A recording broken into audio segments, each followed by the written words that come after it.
Hello বন্ধুরা, কেমন আছো তোমরা সবাই? আশা রাখছি ভালো। আমরা আলহামদুলিল্লাহ ভালো আছি। আজ একটা ব্যাড এক্সপেরিয়েন্স তোমাদের সাথে শেয়ার করব। তো ভিডিওটা মূলত কিছুদিন আগের। এখানে দেখতেই পাচ্ছ আমি তখন 8 মান্থ প্রেগনেন্সি রানিং।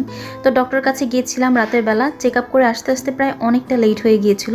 এমনটা হতে পারে 11:30 বা 12টার দিকে। তো তখন আমরা দেখলাম যে এলাকার একটা রেস্টুরেন্ট খোলা আছে।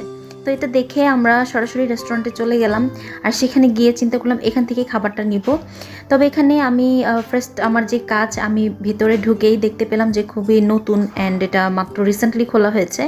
আর ভেতরে যেই ফটোজেনিক জায়গাগুলো সেগুলোর আমি আগে ভিডিও করে নিচ্ছিলাম, কারণ ডেকোরেশন সব কিছু মিলিয়ে আমার কাছে ভালোই লেগেছে কম বেশি। তো ভেতর দিকটা আমরা দেখে তারপর হচ্ছে খাবার অর্ডার করব। এমন টাইমে বাসা থেকে ফোন এলো যে বাচ্চা খুব কান্নাকাটি করছে। সেই জন্য আমরা খুব বেশি লেট করি নাই। আমরা খাবারগুলো পার্সেল নিয়ে নিয়েছিলাম। তো ওদের কাছে এই রাতের বেলা যে খাবারগুলো ছিল সেটা ছিল বিফ বিরিয়ানি, অনলি এটাই ছিল।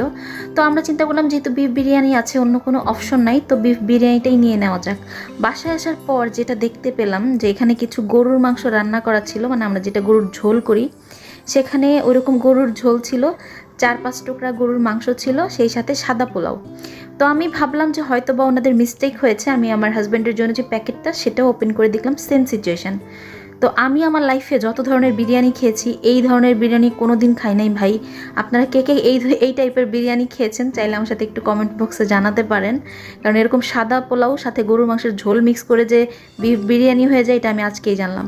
তো সবসময় ভালো ভালো এক্সপিরিয়েন্স শেয়ার করে আজকে ব্যাড এক্সপিরিয়েন্সটা আপনাদের সাথে শেয়ার করলাম। সো কেমন লাগলো আমার আজকে ভিডিওটা জানাতে ভুলবেন না। আজ এ পর্যন্তই, সবাই ভালো থাকবেন। আল্লাহ হাফেজ।